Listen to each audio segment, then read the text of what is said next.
आज आपने कितने एड्स देखे? Whatever's on your mind, get Blink and Candle, Cooker, CCTV, Download the बाकी तो Blinkit और app on Flipkart. और सबके भी। एक इंसान आमतौर पर 4000 से 5000 विज्ञापन देखता है हर रोज। जी हाँ, 4000 से 5000 विज्ञापन हमारी आंखों के सामने हर रोज झलक जाते हैं। क्या आप जानते हैं, भारत में हर साल ब्रांड्स लगभग 1 लाख करोड़ तक विज्ञापनों पर खर्च कर देते हैं। पर क्यों? क्योंकि वे हमें उनके प्रोडक्ट्स नहीं बेचना चाहते, बल्कि हमसे इन प्रोडक्ट्स की खरीदारी करवाना चाहते हैं। अगर मैं कहूँ आपने कोई ब्रांड नहीं चुना, बल्कि ब्रांड ने आपको चुना है, तो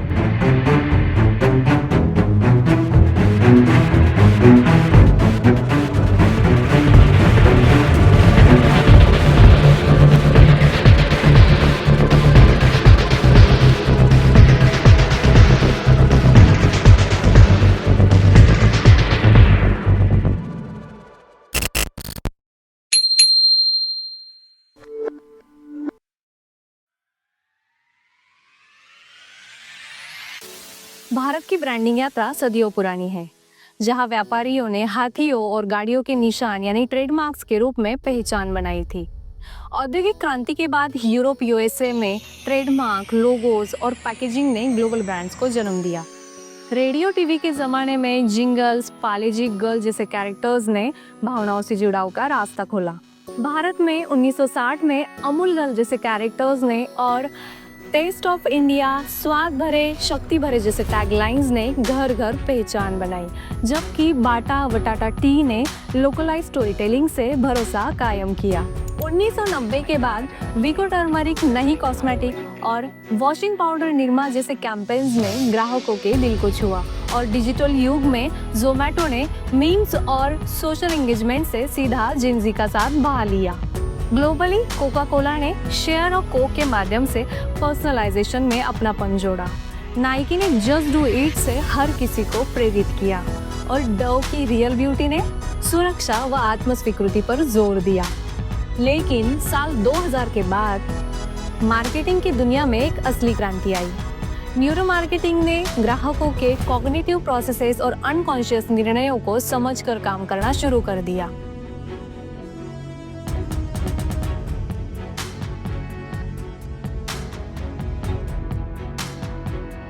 जब हम कोई भी लोगो, पोस्ट या एड बार बार देखते हैं, हमारे दिमाग में एक मेमोरी ट्रेस बन जाता है, जिससे चीजें फैमिलियर लगने लगती है और फिर हम उसी की तरफ खींचे चले जाते हैं।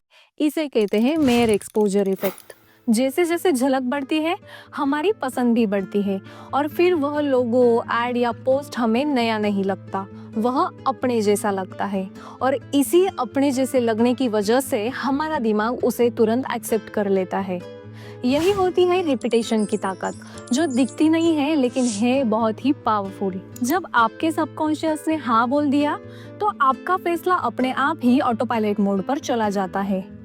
यही होती है वो छुपी हुई चाल कि बार बार एक ही एड या लोगो दिखाइए, उसे फैमिलियर बनाइए और अंत में बिना सोचे समझे आपके सबकॉन्शियस से हाँ ले लीजिए। इसीलिए तो ये ब्रांड्स मार्केटिंग पर इतनी भारी रकम खर्च करते हैं। चलिए हम इसे थोड़ा और नज़दीक से जानने की कोशिश करते हैं। मैं आपको 3 अलग अलग इकोनॉमिक क्लास वाले लोगों से मिलाती हूँ। कार्तिक एक लो इनकम बैकग्राउंड से है, जो रोजमर्रा की ज़रूरतों के लिए पतंजलि या अमूल जैसे भरोसेमंद ब्रांड्स को चुनता है। उसके लिए फैमिलियरिटी और अफोर्डेबिलिटी महत्वपूर्ण है। आसपास की दुकान में महकने वाली मिट्टी, सस्ते प्रोडक्ट्स और खरी खरी सेंट्स यानी सेंसरी प्राइमिंग, ये सब कुछ उसके सबकॉन्शियस में होता है और वह बिना सोचे इन प्रोडक्ट्स को हाँ बोलता है। प्रिया एक मिडिल इकोनॉमिक क्लास से बिलोंग करती है। वह अफोर्डेबल लग्जरी ब्रांड्स जैसे बीबा और ज़ारा को चुनती है, जहाँ कंफर्ट और स्टेटस दोनों भी मेंटेन होते हैं।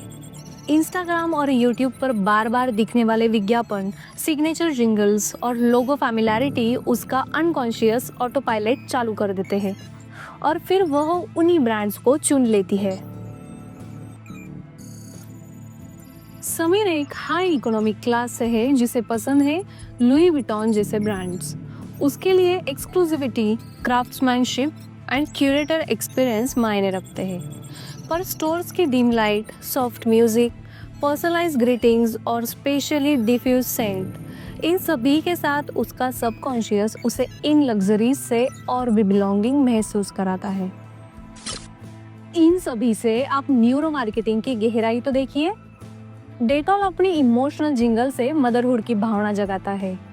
टाटा टे की जागोरे की सिविक जागरूकता दिल को छूती है।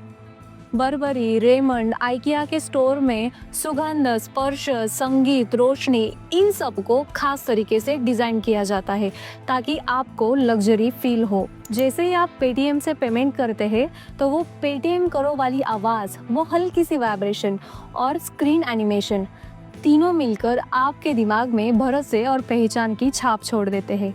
रिसर्च कहता है इससे ट्रस्ट और ब्रांड्स रिकॉल 14% तक बढ़ता है। Digital platforms like Flipkart, Zomato और अमेजॉन AI ड्रिवन पर्सनलाइजेशन का उपयोग करते हैं, जहां आपके पहले देखा विज्ञापन आपकी नेक्स्ट पैदा होने वाली चॉइस को शेप करता है, और वो भी एल्गोरिदम्स की मदद से। अगर आपको इन एल्गोरिदम्स के बारे में और डिटेल समझना है तो आप हमारी पिछली वीडियो देख सकते हैं, हमने उसकी लिंक डिस्क्रिप्शन में दे दी है।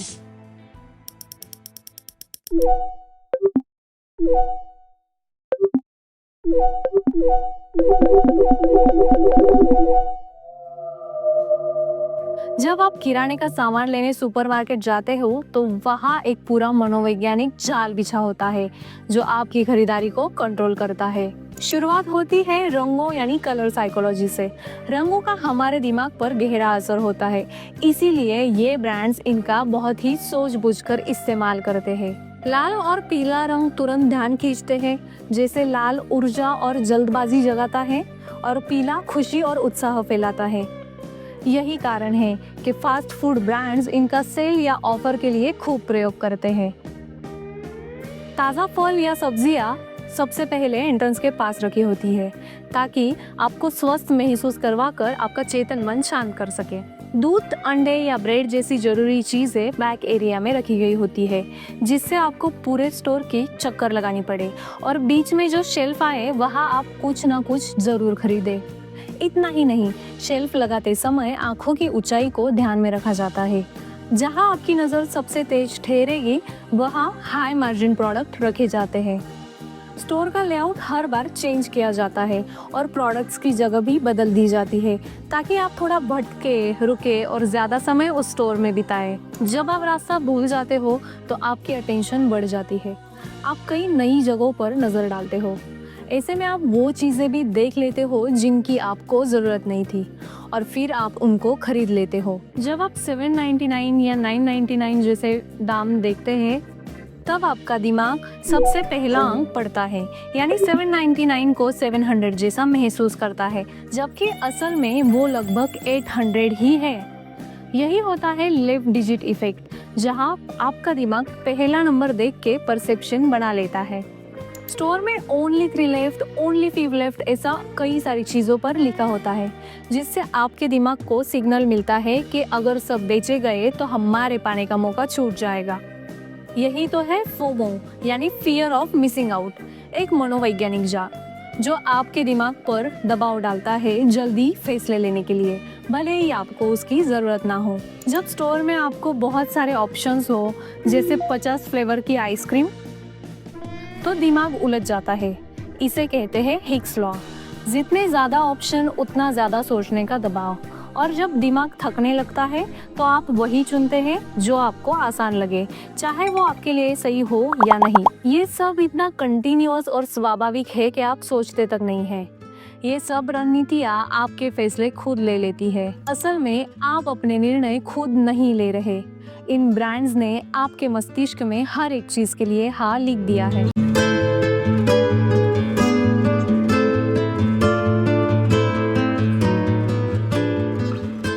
वक्त था जब हम इंसानों को सरवाइव करने के लिए जंग लड़नी पड़ती थी, रोटी, कपड़ा और मकान के लिए। लग्जरी, कंफर्ट और स्टेटस जैसे तो शब्द भी नहीं थे अस्तित्व में।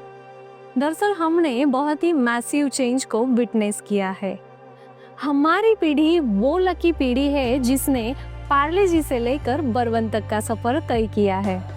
पर अब समय के साथ ना सिर्फ मार्केट बदला बल्कि हम भी बदल गए हैं। एक वक्त था जब हमारे प्रेफरेंसेस पीढ़ी दर पीढ़ी बदलते थे। दादा दादी का जो पसंदीदा ब्रांड था वो हमारे माँ पापा के समय थोड़ा बदला, लेकिन अब एक रील, पोस्ट या इन्फ्लुएंसर स्टोरी ही काफी है हमारी पसंद नापसंद बदलने के लिए। अब हमारी पसंद की रफ्तार स्क्रोलिंग के रफ्तार की जैसी बदल रही है। जो आप है और जो आप दिखाना चाहते हैं उसके बीच का फर्क अब ये ब्रांड्स तय करते हैं। ये सिर्फ एक कल्चरल शिफ्ट नहीं है, ये एक आइडेंटिटी शिफ्ट है। सोचिए, क्या हमारी पसंद वाकई हमारी है या इन ब्रांड्स की बनाई हुई इल्यूजन? और सबसे बड़ी बात तो ये है कि हमने अपनी ज़रूरतों को नहीं, चाहतों को प्राथमिकता देना सीख लिया है। We are preferring our wants over needs. पहले महीनों तक एक चीज सोचकर खरीदी जाती थी, पर अब just few left in stock या लिमिटेड टाइम ऑफर देखकर मिनटों में टोकरी में चली जाती है। कभी मोबाइल फोन खरीदना हमारे लिए सपना हुआ करता था, लेकिन अब वो सिर्फ ज़ेप्टो या ब्लिंकिट की 10 मिनट की डिलीवरी बन चुका है। कभी हम सोचते थे कि कोई चीज़ मुझे क्यों चाहिए, लेकिन अब हम सोचते हैं कि दूसरे के पास है, मेरे पास क्यों नहीं? क्या आपने कभी रुककर खुद से पूछा है कि मैं जो खरीद रहा हूँ वो क्यों खरीद रहा हूँ? क्या ये पसंद सच में मेरी पसंद है या उस पोस्ट का असर जिसे मैंने कल रात देखा था? क्या मैं वाकई खुश रहूंगा या ये सब उसके आने की एक्साइटमेंट तक ही सीमित है? हमारी पहचान अब हमारी सोच से नहीं, हमारी खरीदारी के चॉइसेस से बन रही है। और यही है वो जगह जहां हमें रुककर खुद से सवाल करना चाहिए, क्या मैं अपने डिसीजंस का मालिक हूँ या ये एड्स और एल्गोरिदम्स की रिमोट कंट्रोल पपेट बन गया हूँ? क्योंकि अगर आपने अपने व्हाट, व्हाई एंड हाउ नहीं समझे तो दुनिया आपको बताती रहेगी आपको क्या चाहिए।